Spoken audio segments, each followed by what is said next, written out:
Hello. आज आपण बनवणार आहे चिवाईच्या भाजीचे मुटके. चिवाईच्या भाजीचे मुटके कसे बनवावे बरं?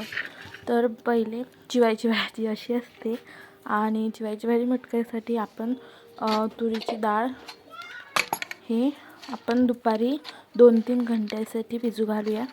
3 घंटे भिजू घातल्यानंतर ती आपण मिक्सरमध्ये काढून घेऊया. त्याच्यात आपलं लागलं तर लसूण नाही तर जिरं पण टाकू शकतो आपल्या इच्छेनुसार. तर त्याचा एक मस्त पेस्ट करून घ्यायचा आहे. सर्व काढून घ्यायचं आहे. सर्व काढल्यानंतर चिवायची भाजी अशी थोडी थोडी वेळानं कापून घ्यायची.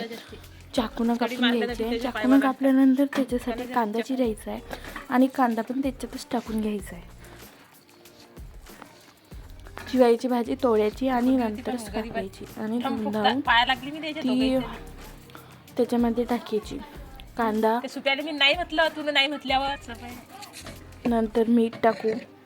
मीठ नंतर थोडीशी हळद आणि मिरकूट यानी की लाल मिर्च पावडर आपल्या याच्यानुसार चवीनुसार मीठ पण सुद्धा. आणि हे सर्व आपण मिक्स करून घेऊया. एका हातात एका परातमध्ये मिक्स करून घेऊया पद्धतशीर. जोपर्यंत त्याला रंग नाही येत ना तोपर्यंत आपण मिक्स करत जावे.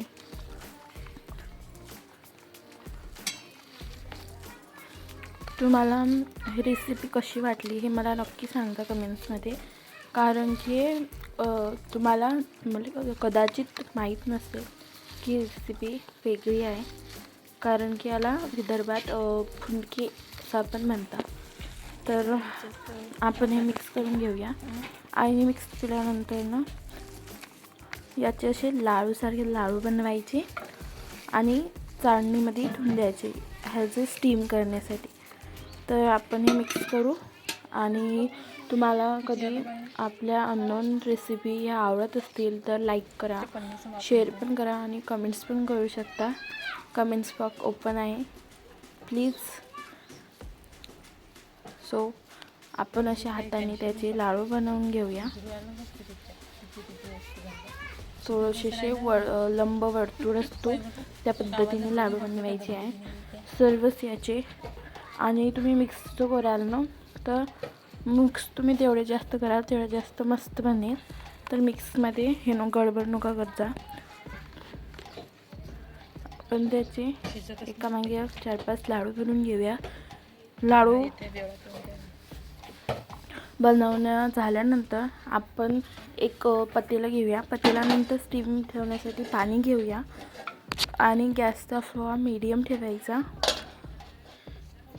आणि त्या पाण्यावरती ती जी चाळणी असते स्टीम करण्याची ती ठेवून देऊया आणि त्याच्यावर एक परात झाकण ठेवूया. थोड्या वेळाने चेक करूया आपण ते मटकं झाले की नाही.